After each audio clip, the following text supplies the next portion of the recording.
Bienvenue dans Instinct et Liberté, le podcast qui vous reconnecte au vivant à travers le lien sacré que vous partagez avec votre animal. Aujourd'hui, on vous parle d'un sujet qui peut littéralement sauver la vie de votre chien, les premiers secours canins. On adore partir à l'aventure avec nos chiens, pas vrai Cécile? Balade en forêt, cani rando, paddle, ils font partie de nos vies. Exactement, mais parfois un accident peut survenir et le vétérinaire n'est pas toujours à deux pas. C'est là que notre trousse de secours devient notre meilleur allié si elle n'est pas restée dans la voiture alors que nous sommes en pleine forêt ou en canoë.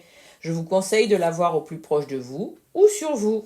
Alors Cécile, qu'est-ce qu'on met dans une bonne trousse de secours pour chien? Déjà, la base. Gants stériles, gel hydroalcoolique pour se nettoyer les mains, compresse, bande cohésive, ciseaux, une pince à épiler en cas d'écharde ou d'épilé, et aussi une muselière adaptée pour notre chien, car un chien qui souffre peut être amené à se défendre lorsqu'on veut l'aider, car il peut avoir peur qu'on lui fasse encore plus mal. Et j'insiste sur adapter. Une vraie muselière en plastique type Baskerville ou panier, surtout pas une en nylon qui l'empêcherait d'allaiter.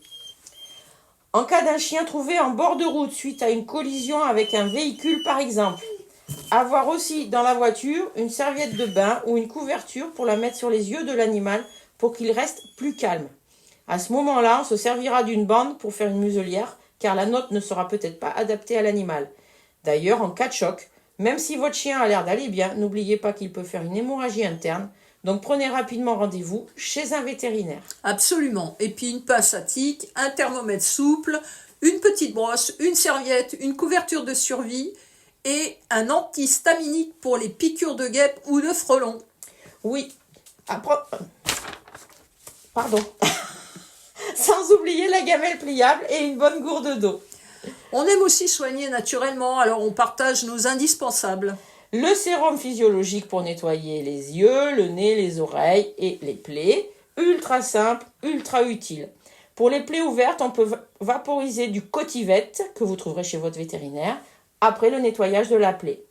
Et l'argent colloïdal, 15 ppm, antibactérien, antifongique, antiviral, mais attention à la qualité et à la concentration. On l'utilise aussi bien pour les plaies que les conjonctivites, c'est magique. Et puis l'argile verte, en cataplasme ou à boire, selon la situation. C'est top pour les inflammations, les diarrhées dues à l'ingestion d'eau de mer ou de neige ou en cataplasme sur les blessures. Et bien sûr, l'huile de coco, hydratante, en prévention de brûlure des coussinets, sur le sable de la plage, sur le goudron des routes surchauffées ou en vacances à la montagne à cause de la neige. Juste pensez à empêcher le chien de la lécher. Et pour les urgences, on adore avoir du Tromacédil, qui est un complexe homéopathique que vous trouvez chez votre vétérinaire.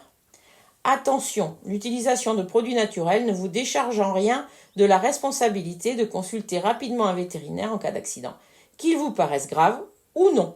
Tu sais Cécile, ce qui m'a le plus marqué, c'est le coup de chaleur qui peut arriver très vite lorsqu'on laisse un animal dans une voiture en été ou si l'on randonne en pleine chaleur.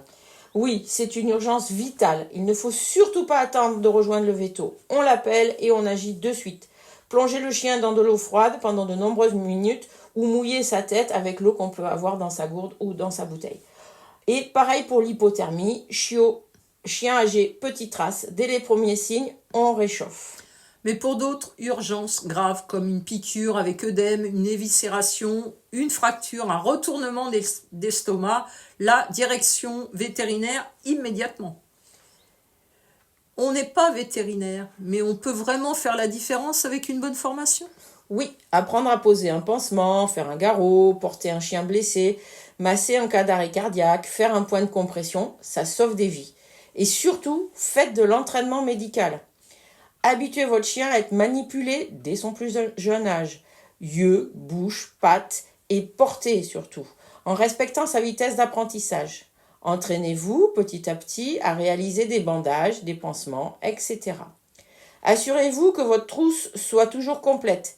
Vérifiez aussi toujours que les produits qu'elle contient ne soient pas oxydés, endommagés ou ne permettant pas une utilisation optimale ou périmés. Et le conseil indispensable. Le dernier conseil que je peux vous donner et qui est selon moi indispensable pour un humain responsable de son chien, suivez une formation premier secours canin comme celle de la protection civile, accessible aux particuliers dès 12 ans. Et c'est passionnant et tellement instructif.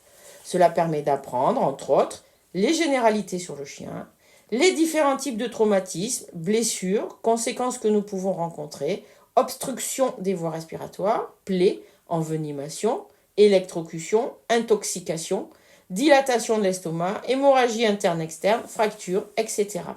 Ça apprend aussi à observer et évaluer la gravité de la situation et les différents gestes techniques pour un maximum d'interventions comme les bandages, les soins, un garrot, le massage cardiaque, etc.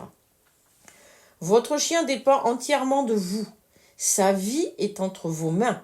Sa santé est un travail de tous les jours et en cas de coup dur, il est préférable d'être un maximum préparé. Nous ne sommes pas vétérinaires, mais les premiers soins que nous pourrons apporter peuvent venir à bout de petites blessures ou considérablement augmenter la chance de survie de notre chien. Et consultez votre vétérinaire le plus rapidement possible après. Merci d'avoir été avec nous aujourd'hui. On espère que cet épisode vous donnera envie de préparer votre trousse et de de vous sentir prêt et confiant si un jour votre chien en a besoin.